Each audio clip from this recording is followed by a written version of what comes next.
عن عمر بن الخطاب رضی اللہ عنہ، مروی ہے، عن سے پہلے جان لیجئے روے یا محذوف ہے، فعل ماضی مجہول، روایت کیا گیا عمر بن الخطاب رضی اللہ تعالی عنہ سے، قال، انہوں نے یہ فرمایا، سمعت رسول اللہ صلی اللہ علیہ وسلم یقول، میں نے خود سنا اللہ کے رسول صلی اللہ علیہ وسلم کو یہ فرماتے ہوئے۔ اب یہاں سے شروع ہو رہا ہے متن حدیث کا، یعنی حضور نے جو بات فرمائی، حضور کا قول مبارک یہاں سے شروع ہو رہا ہے، انما الاعمال بالنیات، اعمال کا دار و مدار نیتوں پر ہے۔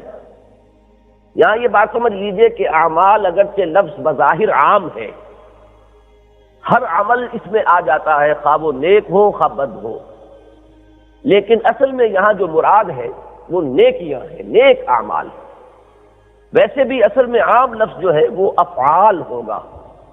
عمل کہتے ہیں اس کام کو جس میں محنت پڑتی ہو، جس میں مشقت انسان کو جھیلنی پڑے، تو مشقت طلب اور محنت طلب کام جو ہے وہ در حقیقت نیک اعمال ہوتے ہیں کہ جس میں انسان اپنے نفس اور اس کے تقاضوں کی مخالفت کرتے ہوئے اس اچھے کام کو، اس نیکی کو سر انجام دیتا ہے۔ تو اعمال سے ویسے بھی عام طور پر قرآن مجید میں بھی نیکیاں مراد ہیں، چنانچہ کئی مقامات پر آیا ہے جہاں آخرت میں ان نیکیوں کا ذکر ہے کہ جن کی بنیاد اخلاص پر نہیں تھی، کہ ان کا کیا حشر ہوگا، تو اس کے بارے میں فرمایا مثلا سورۃ فرقان میں، وَقَدِمْنَا إِلَىٰ مَا عَمِلُوا مِنْ عَمَلٍ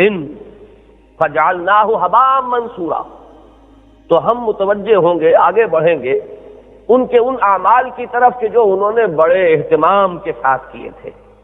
اور ہم ان کو اڑا کر ایسے کر دیں گے، نسیاً منسیہ کر دیں گے کہ ان کا کوئی وجود نہ رہے گا۔ یہی بات کہی گئی ہے غالباً سورہ ابراہیم میں، اعمالہم کرماد اشتدت بہ الریح فی یوم عاصف، کہ وہ لوگ کہ جن کے پاس حقیقی ایمان کی پونجی نہیں ہے اور وہ بظاہر بڑے بڑے نیک کام کر کے جب وہ حاضر ہوں گے میدان حشر میں، تو ان کے وہ اعمال، ان کی وہ نیکیاں ایسی ہو جائیں گی جیسے راکھ جسے کسی آندھی والے دن میں ہوا اڑا دے اور ختم کر دے۔ تو قرآن مجید میں بھی عام طور پر لفظ اعمال جب آتا ہے تو وہ نیکیوں کے بارے میں آتا ہے، اور یہاں بھی مراد نیکیاں ہیں۔ انما الاعمال بالنیات، نیکیوں کا دار و مدار نیتوں پر ہے۔ اب اس کی شرح کی گئی، اصل میں تو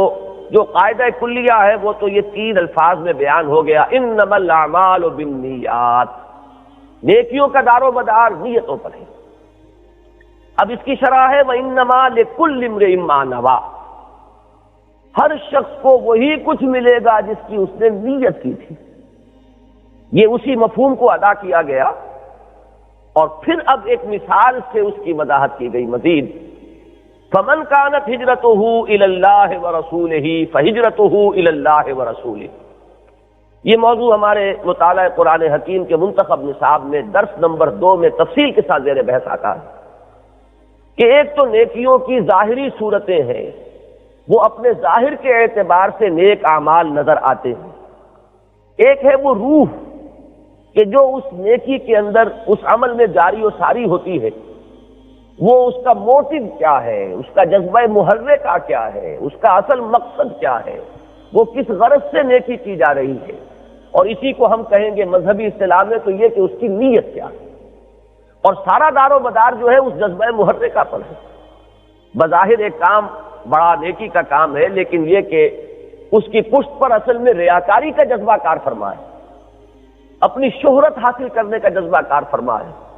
تو وہ نیکی اگرچہ صورتاً شکل کے اعتبار سے، ظاہر کے اعتبار سے نیکی ہے، وہ حقیقتاً نیکی نہیں ہوگی۔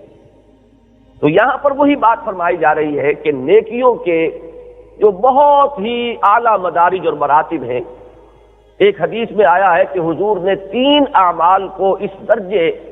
اعلیٰ قرار دیا ہے، اتنا بلند قرار دیا ہے کہ ان اعمال سے انسان کی سابقہ زندگی کے تمام گناہ جو ہیں معاف ہو جاتے ہیں۔ ایک عمل تو یہ ہے کہ کوئی شخص کفر کو چھوڑ کر اسلام میں آئے، ظاہر بات ہے، یہ بالکل منطقی بات ہے کہ جو شخص آج اسلام لا رہا ہے تو اس کی سابقہ زندگی جو حالت کفر میں گزری ہے، اس میں جو کچھ اس نے عمل کیے ہیں وہ سب حساب جو ہے اس کا ختم ہو جائے گا، وہ تو کلین سلیٹ سے آج شروع کرے گا، اس لیے کہ وہ اس کفر کے حالت میں جو گناہ اس سے سرزد ہوئے، اسلام لانا اس کا جو ہے وہ ان سب کا کفارہ بن گیا۔ دوسرا عمل جو ہے یہ ہجرت ہے کہ کوئی شخص صرف اللہ اور اس کے رسول کے لیے اور دین کے لیے اپنے وطن کو خیر بات کہہ دے، گھر بار چھوڑ دے، اگرچہ وطن سے فطری طور پر محبت ہوتی ہے، وہاں لواحقین ہیں، اعزاء و اقارب ہیں، پھر یہ کہ بزرگوں کی قبریں وہاں ہیں، وہاں ان کی خاک ہے، ان سے انسان کی ایک طبعی اور فطری محبت ہوتی ہے۔ تو اگر اس کو انسان چھوڑ رہا ہے اور وطن کو خیر بات کہہ کے ایک بالکل نئے شہر نئے ملک کی طرف جا رہا ہے، کچھ پتہ نہیں چلتا کہ وہاں کیا حالات پیش آنے والے ہیں، اجنبی ماحول ہے کہ جس میں اب وہ اس کو سابقہ پیش آنے والا ہے، تو جو شخص اتنا بڑا عمل کرے اس کی بھی سابقہ زندگی کے تمام گناہوں کا یہ عمل کفارہ بن جاتا ہے۔ تیسرا حضور نے فرمایا کہ حج مبرور، وہ حج جو خالص ہو، خالصتاً اللہ کی رضا کے لیے کیا گیا ہو، پھر یہ کہ اس میں صرف حلال کمائی استعمال ہوئی ہو، حرام کی کمائی سے کیا ہوا حج نہیں۔ جو حج اللہ کے ہاں مقبول ہو جائے، حج مبرور، اس کا بھی اتنا اونچا مقام ہے، اتنا اونچا درجہ ہے کہ وہ بھی سابقہ زندگی کے تمام گناہوں کی معافی کا ذریعہ بن جاتا ہے۔ تو یہاں حضور نے ان 3 اعمال میں سے ایک عمل کو بطور مثال لیا کہ ایک تو اس عمل کا ظاہر ہے، ایک شخص ایک شہر کو چھوڑ کر یا ایک ملک کو چھوڑ کر ایک دوسرے شہر یا دوسرے ملک میں آ گیا۔ مثلا یہ کہ ہجرت مدینہ کو اگر سامنے رکھیں، اور ہجرت کے لفظ سے زیادہ معروف تو وہی ہجرت مدینہ ہے، اگرچہ پہلی ہجرت حبشہ ہوئی تھی، لیکن جب مجرد لفظ ہجرت بولا جائے گا تو اس سے مراد جو ہے وہ ہجرت مدینہ شمار ہو۔ تو جو شخص مکے کو خیر بات کہہ رہا ہے اور وہ ترک وطن کر کے مدینے آ گیا ہے، وہ مہاجر ہے، اس نے ہجرت کی ہے، لیکن یہ در حقیقت ایک راز ہے اس کے اور اللہ کے مابین کہ اس کے اس عمل کا اصل محرک کیا تھا، اس کا جذبہ محرکہ کیا تھا، اصل موٹیو کیا تھا، اصل سبب کیا تھا۔ مثلا ایک تو وہ شخص ہو سکتا ہے کہ کوئی اور سبب اس ہجرت کا نہ ہو، کوئی اور سبب اس نقل مکانی کا نہ ہو سوائے اس کے کہ اللہ کا حکم ہے، اللہ کے رسول کی ہدایت ہے، اور یہ کہ دین کے لیے اور دین کی سربلندی کے لیے اب ہمیں ایک مرکز پر جمع ہونے کے لیے کہا گیا ہے، تو یہ صرف اس ارادے سے کہ دین سربلند ہو، لِتَكُونَ كَلِمَةُ اللَّهِ هِيَ الْعُلْيَا، تاکہ اللہ کا کلمہ ہی سب سے سربلند ہو جائے، وہ ہجرت کر رہا ہے۔ تو حضور نے فرمایا فَمَنْ كَانَتْ هِجْرَتُهُ إِلَى اللَّهِ وَرَسُولِهِ فَهِجْرَتُهُ إِلَى اللَّهِ وَرَسُولِهِ، جس شخص نے تو ہجرت کی ہے اللہ اس کے رسول کی طرف اور خالصتاً اللہ اس کے رسول کے لیے، اس کی ہجرت تو اللہ اور اس کے رسول ہی کے حساب میں شمار ہوگی۔ وَمَنْ كَانَتْ هِجْرَتُهُ لِلدُّنْيَا، یہ اس حدیث کے متن میں کچھ اختلاف ملتا ہے مختلف روایات میں، یہاں لے دنیا ہے، بعض میں الا دنیا ہے، تو جس شخص کی ہجرت ہو دنیا کے لیے یا دنیا کی طرف، یصیبھا کہ وہ اس کو پالے، اس کو حاصل کر لے، اب امراتن یا کسی خاتون کے لیے، ینکحھا یہاں لفظ ہے اور بعض روایات میں یتزوجھا ہے کہ اس کو اپنی زوجیت میں لے، اس سے نکاح کرے، فہجرتہ الی ما ہاجر الیہ، تو اس کی ہجرت انہی کے حساب میں شمار ہوگی کہ جس کے لیے اس نے فی الواقع ہجرت کی ہے۔ اس کو سمجھانے کے لیے یوں عرض کیا جا سکتا ہے کہ فرض کیجئے، فرض کے طور پر کہہ رہا ہوں، یہ نہ سمجھیے کہ ایسا کوئی واقعہ ہوا ہے، کہ فرض کیجئے کہ ایک صاحب مسلمان ہیں، مکے میں ہیں، مقیم ہیں، وہ کوئی کاریگر ہیں، لوہار ہیں، بڑھئی ہیں، کام کرتے ہیں، اور اب ان کے جو بھی خریدار یا ان کے گاہک ہیں وہ صرف مسلمان رہ گئے تھے، کفار کی طرف سے تو شدید مقاطعہ ہو گیا تھا مسلمانوں کا، تو اب ان سے کوئی کام لینے والا، ان کو کوئی کام دینے والا وہ صرف مسلمان تھے، اور جب مسلمان ہجرت کر کے چلے گئے تو اب چاروں ناچار یہ بھی ہجرت کر رہے ہیں۔ اس کو صرف ایک امکانی حد تک سمجھنے کے لیے بات کو فرض کے درجے میں رکھیے کہ ہم فرض کر رہے ہیں کہ ایسا ہو، تو اگرچہ ہم نہیں جان سکتے، یہ راز ہے اس بندے اور اللہ کے مابین، اللہ جانتا ہے کہ اس کا اصل جذبہ محرکہ کیا تھا، اس کا اصل سبب کیا بنا اس ہجرت کے اختیار کرنے کا۔ تو اگر یہ سبب بنا ہے تو اللہ تعالیٰ کے لیے وہ ہجرت شمار نہیں ہوگی۔ علم خداوندی میں یہ ہجرت ہے طلب دنیا کے لیے، طلب معاش کے لیے، یہ دین کے لیے ہجرت نہیں ہے۔ اس نے روزی کمانے کے لیے ہجرت کی ہے۔ اسی طریقے سے ایک شخص وہ کسی خاتون سے نکاح کا خواہش مند تھا، فرض کیجئے، اور وہ خاتون ہجرت کر کے چلی گئی ہے، اب ان کی محبت میں، ان کے عشق میں، ان سے نکاح کرنے کے لیے وہ صاحب بھی اگر ہجرت کر رہے ہوں تو ان کا بھی جو اصل جذبہ محرکہ ہے وہ اللہ کے علم میں ہے۔ یہ ذہن میں رکھیے کہ نیتوں کا معاملہ ایسا ہے کہ ہم کسی کی نیت پر کوئی حکم نہیں لگا سکتے۔ میں آپ کی نیت کے بارے میں کوئی حکم نہیں لگا سکتا، آپ میری نیت کے بارے میں کوئی حکم نہیں لگا سکتے، لیکن یہ کہ اللہ تعالیٰ جانتا ہے کہ کس کی کیا نیت ہے، وہ علیم بذات الصدور ہے، وہ جانتا ہے کہ اصل نیت کیا تھی، اصل محرک عمل کیا تھا۔ تو اللہ تعالیٰ کے ہاں جب اعمال پیش ہوں گے تو وہ اعمال جج کیے جائیں گے نیتوں کے اعتبار سے، کہ جو اصل جذبہ محرکہ اس عمل کا سبب بنا تھا اس کے حساب میں وہ عمل درج ہوگا، وہ اللہ اور اس کے رسول کے حساب میں درج نہیں ہوگا۔ یہ ہے وہ بات کہ جو اس حدیث میں بیان کی گئی کہ انما الاعمال بالنیات وانما لکل امرئ ما نوى فمن كانت هجرته الى الله ورسوله فهجرته الى الله ورسوله ومن كانت هجرته للدنيا يصيبها او امرأة ينكحها فهجرته الى ما هاجر اليه۔ اس کی ایک شرح جو ہے واقعاتی انداز میں ایک اور حدیث میں آئی ہے، وہ میں آپ کو تفصیل میں جانے کی ضرورت نہیں ہے، صرف اس کا متن اور ترجمہ سنا دیتا ہوں کہ کس طرح قیامت کے دن یہ معاملات طے ہوں گے۔ یہ روایت جو ہے اس کو امام مسلم لائے ہیں اپنی صحیح میں، اور اس کے راوی ہیں حضرت ابو ہریرہ رضی اللہ تعالی عنہ۔ عن ابی ہریرہ قال قال رسول اللہ صلی اللہ علیہ وسلم، حضرت ابو ہریرہ سے مروی ہے، وہ فرماتے ہیں کہ نبی اکرم صلی اللہ علیہ وسلم نے ارشاد فرمایا،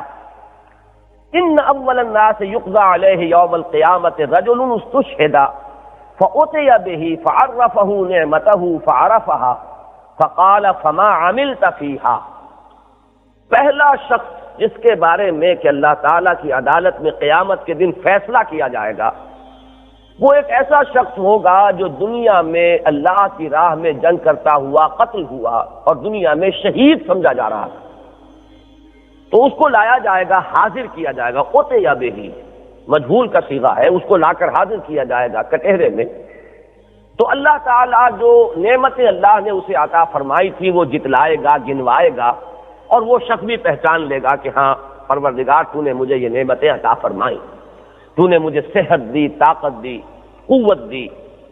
تو اب اللہ تعالیٰ سوال فرمائیں گے فما عملت فیہا، تو میں نے جو نعمتیں تمہیں دی تھی تم نے اس میں کیا عمل کیا؟ قالا، وہ شخص کہے گا قاتلت فیکا، اے اللہ میں نے تیری راہ میں قتال کیا، جنگ کی، حتی استشہدت، یہاں تک کہ میں شہید کر دیا گیا۔ قال کذبت، اللہ تعالیٰ فرمائے گا تو نے جھوٹ بولا، ولکنک قاتلت لأن یقال جریء، تو نے جنگ کی تھی اس لیے کہ کہا جائے کہ یہ بڑا جری شخص ہے، بڑا بہادر ہے، بڑا شہسوار ہے، بڑا طاقتور ہے۔ فقد قیل، وہ کہا جا چکا، دنیا میں تمہاری شجاعت کے ڈنکے بج چکے، تمہاری تعریفیں ہو چکی۔ ثم امر به فسحب على وجهه حتى القي في النار، پھر اللہ تعالیٰ کی جانب سے اس کے بارے میں حکم ہوگا اور وہ اوندے منہ کے بل گھسیٹتا ہوا اس کو جہنم میں جھونک دیا جائے گا۔ ورجل، ایک دوسرا شخص، تعلم العلم وعلمه، جس نے بہت علم حاصل کیا اور اس علم کو پھیلایا، لوگوں تک منتقل کیا۔ وقرأ القرآن، اور وہ بڑا قرآن کا قاری تھا، قرآن پڑھتا تھا۔ اور یہاں پر ہم لفظ عالم بھی اس میں ایڈ کر سکتے ہیں کہ قرات جو ہے اس دور میں مجرد قرات نہیں ہوتی تھی کہ جس میں مفہوم نہ سمجھ میں آتا ہو، بلکہ قرات کے ساتھ علم جو ہے وہ لازماً موجود ہوتا تھا۔ فأتي به، اس شخص کو بھی لا کر حاضر کیا جائے گا۔ فعرفه نعمه، اللہ تعالیٰ اپنی نعمتیں جتلائے گا، گنوائے گا اس پر۔ فعرفها، اور وہ شخص پہچان لے گا، ہاں پروردگار تو نے مجھے یہ نعمتیں عطا فرمائی تھی۔ قال فما عملت فیہا، وہی سوال اس سے ہوگا تو نے اس میں کیا عمل کیا؟ قال تعلمت العلم وعلمته وقرأت فیک القرآن، وہ کہے گا اللہ میں نے علم حاصل کیا اور وہ علم پھیلایا، لوگوں کو سکھایا، اور میں نے تیرے لیے قرآن کی تلاوت کی، قرآن پڑھا۔ قال کذبت، اللہ تعالیٰ فرمائیں گے تو نے جھوٹ بولا۔ ولکنک تعلمت العلم لیقال انک عالم وقرأت القرآن لیقال هو قارئ فقد قیل، تو نے یہ علم سیکھا تھا اس لیے کہ تیرے علم کے ڈنکے بج جائیں، کہا جائے بہت بڑا عالم ہے، اور تو نے قرآن پڑھا تھا تاکہ تیری تعریف کی جائے کہ بڑا قاری ہے، بہت ہی عمدہ قاری ہے، وہ کہا جا چکا، یعنی تمہارا جو اصل مقصود تھا وہ حاصل ہو چکا، تم نے جو کام جس غرض سے کیا تھا وہ غرض پوری ہو چکی۔ اب اس کے بعد اس کا بھی وہی حشر ہوگا، ثم امر به فصحب على وجهه حتى القي في النار، اس کے بارے میں بھی حکم ہوگا، اسے بھی منہ کے بل گھسیٹتے ہوئے جہنم میں جھونک دیا جائے۔ ورجل وسع الله عليه واعطاه من اصناف المال كله، اور ایک تیسرے شخص کا معاملہ ہوگا جس پر اللہ نے مال میں بڑی وسعت کی تھی اور ہر نوع کا مال اسے کثرت کے ساتھ عطا کیا تھا، فوتی به، وہ بھی لا کر حاضر کیا جائے گا، فعرفه نعمه فعرفها، اس پر بھی اللہ تعالیٰ اپنی نعمتیں جتلائے گا، گنوائے گا، اور وہ پہچان لے گا، اقرار کرے گا، پھر وہی سوال ہوگا فما عملت فيها، تو نے کیا عمل کیا؟ قال ما تركت من سبيل تحب ان تنفق فيها الا انفقت فيها لك، وہ جواب دے گا بڑے اعتماد سے، ان الفاظ کے اندر بڑا اعتماد جھلک رہا ہے، وہ کہے گا اے اللہ جس جس راستے میں مال خرچ کرنا تجھے پسند ہے میں نے ان تمام راستوں میں مال خرچ کیا ہے تاکہ تو راضی ہو جائے۔ قال کذبت، اللہ تعالیٰ فرمائیں گے تو نے جھوٹ کہا، ولکنک فعلت، تو نے یہ سب کچھ اس لیے کیا، لیقال هو جواد، کہ یہ کہا جائے بڑا سخی ہے، بڑا داتا ہے، فقد قیل، وہ کہا جا چکا، ثم امر به فصحب به على وجهه ثم القي في النار، پھر اس کے بارے میں بھی حکم ہوگا اور اس کو بھی اسی طریقے سے اوندے منہ گھسیٹتے ہوئے جہنم میں جھونک دیا جائے گا۔ رواہ مسلم۔ اس میں ایک مسئلہ پیدا ہوتا ہے، ایک سوال ہے، اس پر میں انشاءاللہ کل کے درس کے ضمن میں کچھ عرض کر دوں گا، آج اسی پر اکتفا کیجیے۔ اللہ تعالی ہمیں اخلاص فی النیت عطا فرمائے، ہمارے ارادوں میں خلوص ہو، ہم جو کام بھی دین کے لیے اجر اور ثواب کی نیت سے کریں اس میں کوئی اور دوسری غرض شامل نہ ہونے پائے، کوئی حصول شہرت، کوئی تعریف، کوئی بھی دوسری چیز جو ہے، کوئی منفعت دنیاوی ہمارے اس مقصد میں شامل نہ ہونے پائے۔ آمین یا رب العالمین۔